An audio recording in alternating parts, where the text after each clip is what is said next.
Assalamu alaikum, dear students. Today we will discuss the next unit.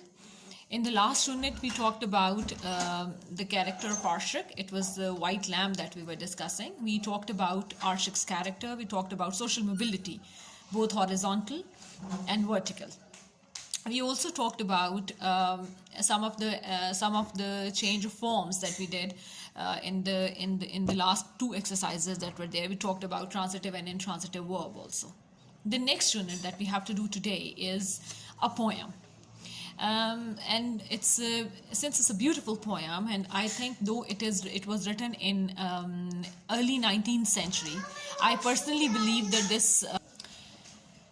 the poem is, though it was written in 19th century, it is still a contemporary poem when you look at it, because though it was written in the wake of industrial revolution that had taken place, or that was about to take place at that time, and then England was changing from being agricultural, an agrarian country to an urban and industrial country. So the change was quite big for people. Why? Because they had been familiar with an agricultural lifestyle, with an agrarian lifestyle, and now it was changing from agrarian to industrial. And this change from being very close to nature, from what was natural to what was economical, what was commercial, was a very big change for people at that time to understand and to absorb. Similarly, if we look at these times, if we look at our own modern times, contemporary times, we see that this age, which is the age of globalization and which the age of digitalization, this is another new turn that the world has taken. That has taken us, maybe that has removed us further from nature. So I believe that this poem is as contemporary as it must have been at that time. Now, if you look at the name of the author of the poem, the poet, it is the poem is written by William Wordsworth. Now, William Wordsworth is a very important poet, is a very famous poet, is a noteworthy poet when it comes to English literature or the history of English literature. We all know Wordsworth for his love of nature. We know that Wordsworth loves nature a lot. For Wordsworth, nature is a teacher. For Wordsworth, nature is a mystic. For Wordsworth, nature is a nurse. For Wordsworth, nature is a parent. So Wordsworth looks at nature around him, and he believes that nature has a soothing effect on mankind, on human beings. Nature can teach human beings lessons that they will not learn from books. He believes that there is everything in nature that is needed for a good lifestyle that is soothing to human senses. So as we all know that, and I believe that Wordsworth is one of those poets whom almost every student has read at some point of time in their life, in their educational career. So you might have read Daffodils by Wordsworth, I Walk Lonely as a Cloud, and all that. So all of us have read something by Wordsworth, and all that he writes, most of it is about nature. He looks around himself, and whatever nature he's surrounded by, whatever natural objects that he's surrounded by, he gets fascinated by them, and he takes nature as a guide. He takes nature as a nurse that soothes him, that takes care of him, that comforts him. Nature becomes a mother, as we call it, the Mother Earth also. Earth is also an object of nature. So Wordsworth is a poet who believes in the healing capacity of nature, and he believes that when man lives in the company of nature, he kind of reforms, he gets refined. So nature and its presence in man's life is something that kind of you can say it reforms man. It makes him into a better human being.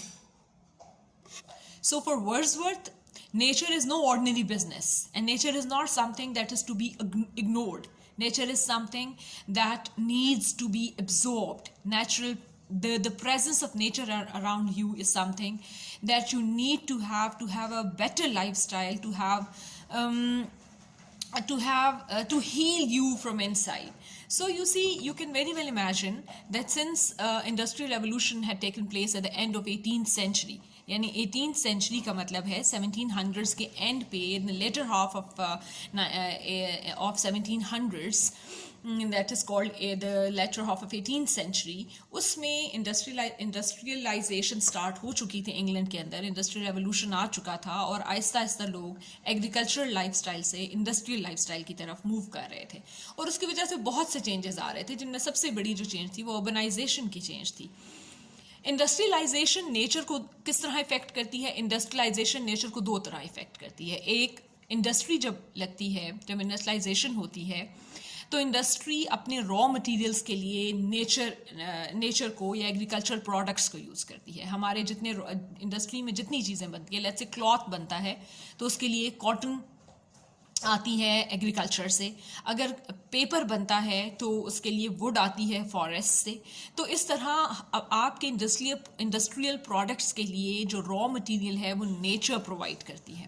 تو ایک تو جو اس وقت کے جب industrial revolution آئی اور پھر آہستہ آہستہ انڈسٹریلائزیشن بڑھی, تو پہلا کنسرن یہ تھا کہ نیچر کے جو ریسورسز ہیں, جو نیچرل ریسورسز ہیں, وہ بہت ابنڈنٹلی یوز ہو رہے تھے ان انڈسٹری, اور جب وہ ابنڈنٹلی یوز ہو رہے تھے تو ظاہر ہے کہ اس کی وجہ سے آپ بہت سا نقصان اپنے انوائرمنٹ کو بھی پہنچا رہے تھے. اس لیے کہ جب انڈسٹری کام کرتی ہے تو وہ ایک تو اس نے را مٹیریل لیا, نیچرل جو پروڈکٹس ہیں ان کو یوز کیا اپنی ایز را مٹیریل. سیکنڈلی جو انڈسٹری کا بائی پروڈکٹس ہیں, چاہے وہ اسموک کی فارم میں ہے, چاہے وہ کسی بھی فارم میں ہیں, وہ بھی نیچر کے لیے ٹھیک نہیں ہے اور ایکو سسٹم کو وہ ڈسٹرب کرتے ہیں.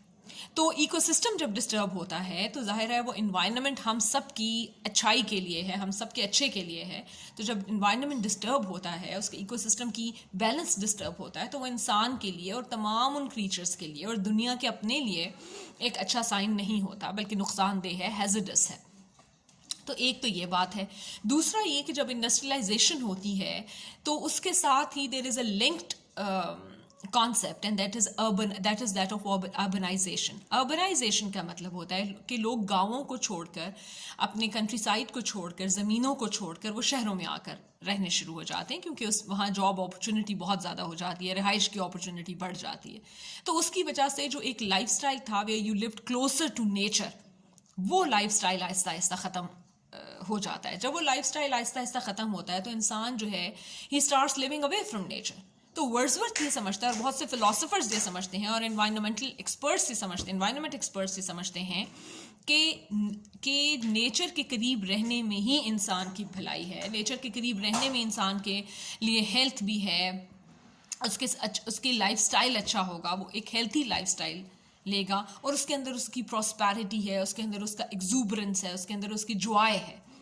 تو ان سب چیزوں کو ذہن میں رکھتے ہوئے اب جب آپ پوئم پڑھیں گے The world is too much with us, then you will be able to understand کہ نیچر کا کیا رول ہے, اور کیوں ایسا ہے کہ جب انڈسٹریلائزیشن آئی تو the poets like Wordsworth who talk about nature, who are fascinated by nature, who love nature, ان کو کیا ایسی انڈرسٹینڈنگ ہوئی, کیا ان کے ایسے فیئرس تھے, کیا ان کے what was it that they foresaw at that time, ان کو کیا ایسی چیزیں تھیں جو انہوں نے فورسی کی کہ یہ مسئلے نیچر کے لیے ہو سکتے ہیں ان سچ کیس.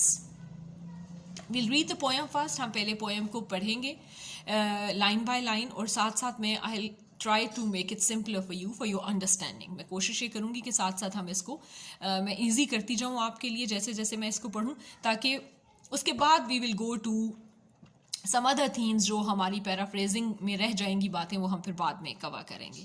سب سے پہلے in the first line he says the world is too much with us. Now this may mean a few things. When you say the world is too much with us, it also means that the world has too much to offer us, maybe.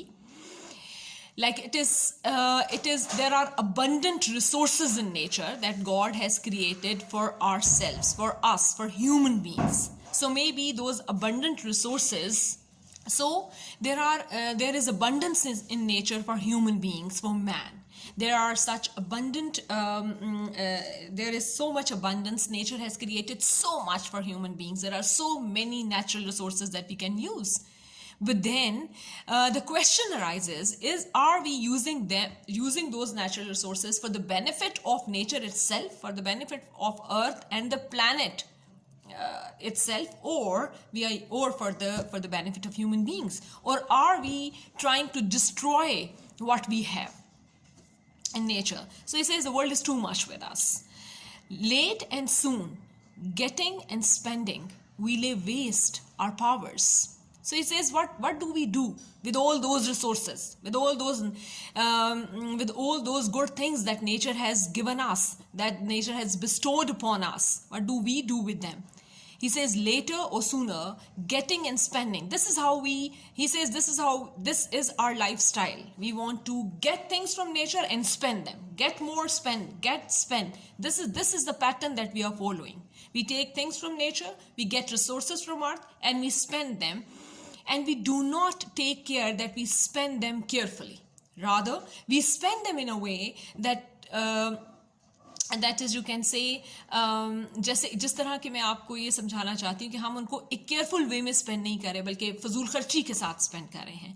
हम उनको उन natural resources के लिए उनको value नहीं कर रहे, हम उनकी कदर नहीं कर रहे, हम उनको तेज़ी से ज़ाया कर रहे हैं. So it says, man, this has become the pattern of man's behavior towards nature. He gets resources from nature and he spends them. We waste our powers, and in doing so, what is man doing? He's wasting those natural resources. Little we see in nature that is ours. So he says, little we see in nature that is ours. So what happens? He says, we do not own nature. We do not find anything in nature that we can own. So what is this? This is man's blindness towards nature.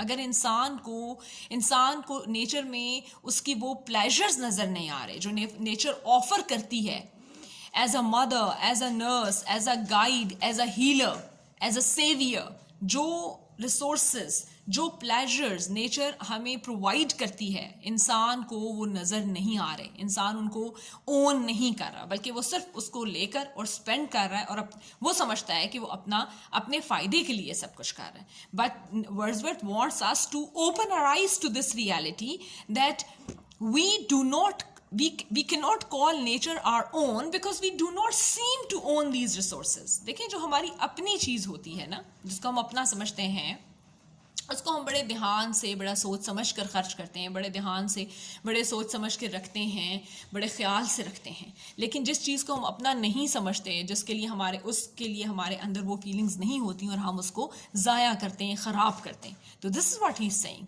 कि हम nature को, why not own nature? Why do we think that nature is us and we are of nature? तो हमें हमारा और nature का तो एक कॉमन बॉन्ड है, हम खुद एक प्रोडक्ट ऑफ नेचर है. तो Wordsworth is very sad about this कि इंसान उस बॉन्ड को नहीं समझ रहा. We have given our hearts away. So he says, we have given our hearts away to industry, to profit, to profiteering, to commercialism, to economy. हमने किस चीज़ को ज़्यादा इंपॉर्टेंस दे दी है? what are we in love with? We are in love with our money. We are in love with materialism. We are in love with all that is against nature. It says we have given our hearts away to all that is unnatural. Because you see, and the philosophers and environment experts and poets like Wordsworth, they believe that when you move away from nature, you are entering an existence that is unnatural. That away from nature, everything is unnatural. So when you adopt an unnatural way of life, of course the results will never be positive, will never be good, will never be beneficial. So here he says, we have given our hearts away. We do not love nature. We have given our hearts to economy, to money, to materialism, to more outcome, to profit. But he calls it a sordid boon. This is the word he uses, and this is called oxymoron. I'll write this word for you. This is an important literary term. This is called oxymoron. Oxymoron is OXYMORON. Of course, you won't be able to see it in the right way because it gets inverted here. OXYMORON. This is a literary device. What is oxymoron? Oxymoron is when a writer combines two opposites. What he has done here in the term, in line 4, a sordid boon. Because sordid means, sordid refers to something, your book says it refers to something dirty, vile, selfish, while boon is something that is beneficial, that is helpful, that is good for you, that is a blessing. So why does he court this attitude of man, where he has given his heart away, not to nature but to economy and commercialism and materialism? He calls it a sordid boon. He says man thinks it's a blessing. This new era, this industrialization, this profiteering, this business, this commercialization, this is all profitable. Man thinks it is a blessing, but then it is a blessing that is sordid. It is a blessing that is corroded. It is a blessing that is dirty at the core. یہ ایک ایسی blessing ہے industrialisation جس میں آپ پیسہ بہت بنا رہے ہیں, بہت مٹیریل اکٹھا کر رہے ہیں, لیکن اصل میں یہ ایک ڈرٹی, ایک سیلفش بزنس ہے جس میں انسان از اونلی تھنکنگ اباؤٹ ہم سیلف. یو سی, یہیں سے پھر کیپٹلزم, انڈسٹریلائزیشن کے ساتھ ہی کیپٹلسٹ تھاٹ جو ہے وہ ڈیولپ ہوتی ہے. The sea that bears her bosom to the moon. Now he is counting some of the beauties of nature. He is reminding us, he is bringing before our eyes some of the images that are natural and beautiful. One of them is, he says, the sea that bears her bosom to the moon. Bosom is your heart. He says the sea opens its heart to the moon. You can see the sea is down there and the moon is above it. تو کیا ہوتا ہے کہ جب چاند اوپر ہوتا ہے تو سورج تو سمندر کو وہ دیکھ سکتا ہے. تو وہ کہتا ہے کہ the sea is not like us. We have given our hearts away to commercialism and to industrialization and industry and profit and economy and materialism. But sea opens his heart to the moon. It's a beautiful scene. It's a beautiful image that it brings to our mind. The winds that will be howling at all hours. He said the wind that is speaking to us is saying something to us at all hours. All the time it is speaking to us, all through the day. And are upgathered now like sleeping flowers. But he says all that beauty of nature that is around us is like a flower that is sleeping. Now a flower is a thing of beauty. A flower that has color, that has beauty, that has shape, that has fragrance. Flower میں بہت سی beauties ہیں, لیکن اگر وہ flower سو جائے اور چھپ جائے تو وہ ساری بیوٹیز وہ موجود تو رہیں گی وہاں پر, لیکن وہ چھپ جائیں گی, آنکھ سے اوجھل ہو جائیں گی, وہ پھیلیں گی نہیں, وہ اسپریڈ نہیں کریں گی, وہ بیوٹی, وہ فریگرنس اینڈ کلر. تو وہ کہتے ہیں سیم از ہیئر. یہ سی جو اتنا خوبصورت ہے اور اس کے اوپر مون کی لائٹ پڑ رہی ہے, مون شائن کر رہا ہے, یہ جو ہوائیں ہر وقت کچھ ہم سے کہتی رہتی ہیں, بولتی رہتی ہیں, ان کی آواز ہمیں آتی ہے, چونکہ ہم نے اپنے دل ان سے ہٹا لیے, we have given our hearts away to something else. تو ہم نے, چونکہ ہم یہ نہیں سن رہے ان کی آوازیں, ان کی خوبصورتی کو نہیں نوٹس کر رہے, تو رزلٹ کیا ہے کہ وہ سلیپنگ فلاورس کی طرح ہیں. وہ بیوٹی ہماری نظر سے اوجھل ہو گئی ہے, وہ چھپ گئی ہے, وہ سو گئی ہے. For everything we are out of tune. This is very beautiful. I like this line and the next very much. He says for this and for everything we are out of tune. And now we are out of tune means کہ ہم اس beauty کو receive نہیں کر رہے. آپ نے دیکھا ہے نا, جب فار ایگزامپل اگر موبائل ہے, جیسے آپ کے موبائلس ہیں, تو اگر آپ کسی ایسے ایریا میں چلے جائیں جہاں موبائل کے سگنلز نہیں, آپ کا موبائل, آپ کی ڈیوائس سگنلز کیچ نہ کرے, تو آپ کنیکٹ نہیں ہو سکتے اس موبائل کے تھرو. آپ پھر اس ایریا میں یا اس جگہ پر جاتے ہیں جہاں وہ سگنلز کے ساتھ ट्यून अप हो जाए और फिर आप कनेक्ट हो सकते हैं, फिर आप मोबाइल को यूज कर सकते हैं. So same is the case here. He says we are like we are somebody who have to get tuned to nature. Nature में ब्यूटी है, नेचर में खूबसूरती है, हम हमारे लिए, हमारी तमाम सेंसेस के लिए नेचर में फ़ायदे हैं हमारे लिए, लेकिन हम आउट ऑफ ट्यून हो चुके हैं. हम उन सिग्नल्स को कैच नहीं कर रहे, और चूंकि हम उन सिग्नल्स को कैच नहीं कर रहे तो हम क्यों नहीं कैच कर रहे? Because we have given our hearts away to other things. हमारे लिए और चीज़ें बहुत इंपॉर्टेंट हो गई हैं. तो हम नेचर को के साथ आउट ऑफ ट्यून हो गए, और चूंकि हम नेचर के साथ आउट ऑफ ट्यून हो गए हैं तो हो क्या रहा है कि वो कहता है हर नेचुरल ब्यूटी के लिए हम आउट ऑफ ट्यून हो चुके हैं. हम वो सिग्नल्स कैच ही नहीं कर रहे, हमने अपना वो मैकेनिज्म ही बंद कर दिया जिसके ज़रिए हम वो सिग्नल्स कैच करते थे. और फिर वो कहता है it moves us not. Move करने का मतलब होता है किसी चीज़ से अफेक्ट होना, किसी चीज़ से मुतासर होना. वो कहता है अब हमें ये सब खूबसूरतियाँ नेचर के सब फ़ायदे ये हमें मुतासर नहीं करते. हमें उनकी परवाह नहीं है, because we are out of tune. हम वो सिग्नल्स कैच ही नहीं कर रहे. जब कैच ही नहीं कर रहे तो हम कनेक्ट ही नहीं हो रहे. हमें जो इन चीज़ों से जो हमारे तबीयत पर, हमारे मिजाजों पर, हमारे ऊपर जो असर होना चाहिए था वो हो ही नहीं रहा, क्योंकि हम आउट ऑफ ट्यून हैं. Great God, now he praise to God. अच्छा, हम इस पोएम के ऊपर भी बात करेंगे, हम इस पोएम के फॉर्म के ऊपर भी बात करेंगे. मैं आपको बताऊंगी कि ये पोएम की फॉर्म बड़ी इंपॉर्टेंट है, because it's a sonnet. I will tell you what a sonnet is. अच्छा, वो कहता है great God. Now he talks to God, because when he looks around, उसको अपने इर्द गिर्द जब वो देख रहा है तो उसे दो चीज़ें नज़र आ रही हैं. एक, उसको नेचुरल ब्यूटी बहुत ज़्यादा नज़र आ रही, लेकिन जब उस नेचुरल ब्यूटी से मुतासर होना चाहता है, उससे फ़ायदा उठाना चाहता है, तो वो देखता है कि नहीं, हमने तो इसकी तरफ आंखें बंद कर ली हैं, हम तो इसको अहम नहीं समझ रहे. Then he turns to God. तो वो he turns to God, he turns to our creator. और क्या दुआ कर रहा है? I'd rather be a pagan suckled in a creed outworn. कह रहा है कि because he's a Christian. William Wordsworth was a Christian. So Christians believe in a God. In God. तो वो कहता है कि since I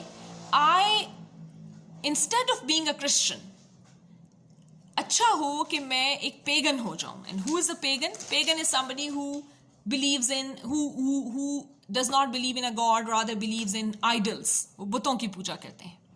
तो वो कहता है कि मैं क्रिश्चियन होने से बेहतर है कि मैं एक ऐसा शख्स बन जाऊं जो, क्योंकि वो कहता है कि अगर मैं क्रिश्चियनिटी को मानता हूं तो फिर तो मुझे नेचर को मानना चाहिए, तो फिर तो मुझे नेचर की परवाह करनी चाहिए, फिर तो मुझे नेचर को एक ब्लेसिंग समझना चाहिए.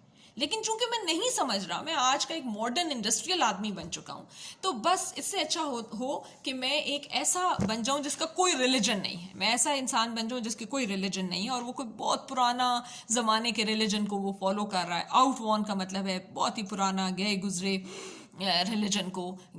गए गुजरे इन द सेंस कि वो रिलीजन जो अब आउटवॉर्न हो चुके हैं, पुराने आउटडेटेड हो चुके हैं, मैं उन्हीं को मानना शुरू कर दूं. और उनमें वो एग्जांपल, जैसे कि वो कह रहा है कि ग्रीक माइथोलॉजी को, जो ग्रीक माइथोलॉजी थी, ये बिफोर क्राइस्ट की बात हो रही है, यानी BC की बात हो रही है, कि जब 2000 साल पहले जब क्राइस्ट भी नहीं आए थे, लोग बुतों को पूछते थे, तब की बात वो कर रहा है. कि वो कहता है कि मैं उन ज़मानों में चला जाऊँ, वो रिलीजन्स अडॉप्ट कर लूँ. सो might I standing on this pleasantly. और वो कहता है उससे क्या होगा कि ये जो यहाँ मैं खड़ा हूँ इस वक्त, वो एक प्लेजेंट ली पर खड़ा है. Lea is basically, your book says, it's an open area of grassy और एरेबल लैंड. कि एक ये एरिया होता है ग्रासी एरिया. वो कहते हैं मैं बहुत खूबसूरत से मैदान में खड़ा हूँ, ग्राउंड में खड़ा हूँ, which is green and beautiful, naturally beautiful. लेकिन फिर भी वो कहता है कि so might I have glimpses that would make me less forlorn. कि मैं इतनी खूबसूरत जगह पर खड़ा हूँ, surrounded by the beauty of nature, लेकिन मैं सैड हूँ. क्यों? मुझे लोगों के एटीट्यूड्स, मुझे दुनिया को जो मैं देख रहा हूँ इंडस्ट्रियल होते हुए और नेचर की परवाह ना करते हुए और अननेचुरल वेज ऑफ लाइफ की तरफ जाते हुए, वो कह रहा है ये मुझे सैड कर रहे हैं, ये मुझे परेशान कर रहे हैं. तो वो कहता है ان کو دیکھنے کی بجائے, ان پریشانی کی چیزوں کو دیکھنے کی بجائے, I want to have sight of Proteus rising from the sea. Now Proteus was a Greek god. ایک گریک مائتھولوجی میں, گریک ریلیجن میں ایک گاڈ تھا جو کہ سی میں رہتا تھا, تو سی میں سے رائز کرتا تھا. تو وہ کہتا ہے کہ میرا دل چاہتا ہے کہ میں بھی ان کی طرح, جیسے وہ سی میں ان کو گاڈ نظر آتا تھا, وہ اتنا اہم سمجھتے تھے نیچر کو, تو میں بھی instead of following this Christianity جہاں پر کہ we have started believing in money and materialism and we are forgetting nature, اس سے اچھا ہے کہ میں وہ ریلیجن اپنا لوں جو پھر بھی نیچر سے کچھ حد تک کلوز تھے, جن کو سی میں پروٹیس نظر آتا تھا. اور ہیئر اولڈ ٹرائٹن بلو ہز ریپ ہارن. ٹرائٹن بھی ایک گاڈ ہی تھا گریک مائتھولوجی کا, اور یہ جو گاڈ تھا اس کو کہتے تھے کہ یہ مرمین کی شکل میں ہوتا ہے, جیسے مرمیڈ عورت کی شکل میں ہوتی ہے, یہ مرمین کی شکل میں ہوتا ہے, اوپر سے فش اور نیچے سے اوپر سے مین اور نیچے سے فش. تو وہ کہتا ہے کہ یہ اور ٹرائٹن جو تھا اس کو اگر آپ اس کی تصویر دیکھیں تو وہ کونچ ہوتا تھا اس وقت, ایک شیل ہوتا ہے سی شیل, اس کو بجاتے ہیں تو اس میں سے آواز آتی ہے. تو ایک سی شیل ہوتا تھا, ایک سی شیل ہوتا ہے جس کو اگر آپ بلو کریں تو اونچی سی آواز اس میں سے آتی ہے. تو جو ان کا ٹرائٹن گاڈ تھا اس کو اگر آپ اس کی تصویر دیکھیں تو اس کے پاس وہ سی شیل تھا اور وہ اس کو بجاتا تھا ہارن کی طرح. تو وہ کہہ رہا ہے کہ میں I would rather like to have such sights, میں وہ چیزیں, میرا دل چاہتا ہے کہ میں کرسچینٹی کو اس لیے چھوڑ دوں کہ اب کے جو کرسچنس ہیں جن کو میں اپنے ارد گرد دیکھتا ہوں, انہوں نے نیچر کو چھوڑ کر منی کو اپنا گاڈ بنا لیا ہے, مٹیریلزم کو اپنا گاڈ بنا لیا ہے, مٹیریل کو اپنا گاڈ بنا لیا ہے. تو وہ کہتا ہے no, I would like to go back to those old religions of humanity جہاں نیچر کے اندر ہی گاڈز ان کو نظر آتے تھے. They used to worship Proteus, they used to worship Triton. And تو اس نے یہ, یعنی ایک آپ کہہ لیں کہ اس کی وش ہے, but this is the wish of اے مین جو بہت پریشان ہے, جو بہت اداس ہے, جو بہت فورلون ہے, جو بہت سیڈ اینڈ لونلی فیل کر رہا ہے, اور وہ اس دنیا کے فیوچر سے پریشان ہے جو نیچر سے ہٹ چکے ہیں, جو نیچر سے دور جا چکے ہیں. He doesn't want to live in this world جہاں انسان آؤٹ آف ٹیون ہو چکا ہے نیچر کے ساتھ. تو یہ اس کے میننگس ہیں پوئم کے. یہ اس پوئم کے آپ کہہ لیں کہ کچھ میں نے آپ کے لیے آسان کرنے کی کوشش کی ہے, اس کو پیرافریز کرنے کی کوشش کی ہے, so that the first step is that you understand this poem. I will make another video quickly, maybe in the coming days soon. I'll make a video soon جس میں میں چاہوں گی کہ میں آپ کو اس پوئم کے اور تھیمز پہ بھی ہم بات کریں, اس پوئم کو ذرا اور ڈیپلی اسٹڈی کریں گے ہم, اور ساتھ ہی ساتھ ہم یہ بھی کریں گے کہ میں آپ کو بتاؤں گی اس کی فارم جو ہے سونٹ, SONNET. سونٹ ایک فارم ہوتی ہے پوئٹری کی. سونٹ کا مطلب ہوتا ہے کوئی بھی پوئم دیٹ ہیز, یہ دوبارہ یہ الٹا آپ کو نظر آئے گا, SONNET. سونٹ کا ایک ایسی پوئم ہوتی ہے دیٹ ہیز 14 لائنس. اگر آپ اس پوئم کو بھی دیکھیں نا تو انہوں نے اس میں بریک دی ہے. سونٹ میں بریک نہیں ہوتی, اکٹھی 14 لائنس کی اکٹھی پوئم ہوتی ہے, تو آپ اس کو سونٹ ہی کہیں گے. Poem of 14 lines. آپ نے بس یہ کرنا ہے کہ اس کو اچھے سے اسٹڈی کریں, آپ اس کو اچھا سا ریڈ کریں, اس کے ورڈز میننگز دیکھیں. اگر آپ کو کہیں سے سمجھ نہیں آتا اس پارٹ کو دوبارہ سنیں. I want you to understand the poem first. میں چاہتی ہوں کہ پہلے آپ پوئم کو اچھی طرح انڈرسٹینڈ کریں, اس کے بیئر میننگس کو, کہ اس کے میننگز ہیں کیا, اور پھر یہاں سے ہم آگے چلیں گے. ہم تھوڑا سا تھیمز کے اوپر بات کریں گے, ہم تھوڑا سا دیکھیں گے کہ پوئم کے میننگس کیا ہیں, اس کے اور کیا باتیں پوئٹ اس پوئم کے ذریعے آپ کو کہنا چاہتا ہے. ایٹ دا سیم ٹائم میں یہ بھی آئی ول ٹرائی مائی بیسٹ کہ میں پوئم کے اس پوئم کے جو تھیمز ہیں ہم ان کو تو ڈسکس کریں گے, اس کی فارم کو بھی ڈسکس کریں گے. میں آپ کو بتاؤں گی سونٹ ہوتی کیا ہے, اور سونٹ میں کس طرح سے ڈویژنس ہوتی ہیں, مختلف قسم کی. There are 4 kinds of sonnets basically, تو ہم ان کو بھی اسٹڈی کریں گے, سونٹس کو بھی. ساتھ ہی ساتھ میں آپ کو اس کے کچھ فردر تھیمز بتاؤں گی. Further explain the poem for you. In the meantime آپ نے کرنا یہ ہے کہ آپ نے پوئم کو اچھی طرح آپ پڑھیں گے, پوئم کے میننگس کو دیکھیں گے, آپ پوئم کو اچھی طرح انڈرسٹینڈ کرنے کی کوشش کریں گے. آپ اس کے تھیمز خود جو آپ کے مائنڈ میں اس کی تھیمز آئیں ان کو دیکھیں کہ یہ کون سے تھیمز ہیں جو یہ پوئم بتا رہی ہے. I'll try to do maybe upload once you get this video, I'll upload another video very soon, maybe the next day, جس میں آپ کو یہ باقی ساری باتیں پتہ چل جائیں اور ہم پوئم کے کمپلیٹ میننگس کو ایک دفعہ آپ لوگ سمجھ لیں. پھر we will go to the exercise and question and answers. I hope you're benefiting from the videos. It would be a pleasure اگر آپ لوگ ویڈیوز سے بینیفٹ کر رہے ہیں. It's a pleasure for me. اور میں چاہوں گی کہ آپ لوگ اور زیادہ ان سے ویڈیوز سے سیکھتے جائیں. I will see you in the next video. اگر کوئی آپ کے کویشچنس ہوں کامنٹس میں ضرور مجھے لکھ دیجئے. کوئی چیز جو آپ فردر ایکسپلینیشن جس کی چاہتے ہیں اس کو میں اور اچھی طرح آپ کے لیے ایکسپلین کر دوں گی. آپ نے کہا کہ آپ کو اردو میں چاہیے تو میں نے اردو بھی تھوڑی سی اب میں اس میں شامل کرتی ہوں. ٹھیک ہے, چلیں, I'll see you in the next video. Thank you very much.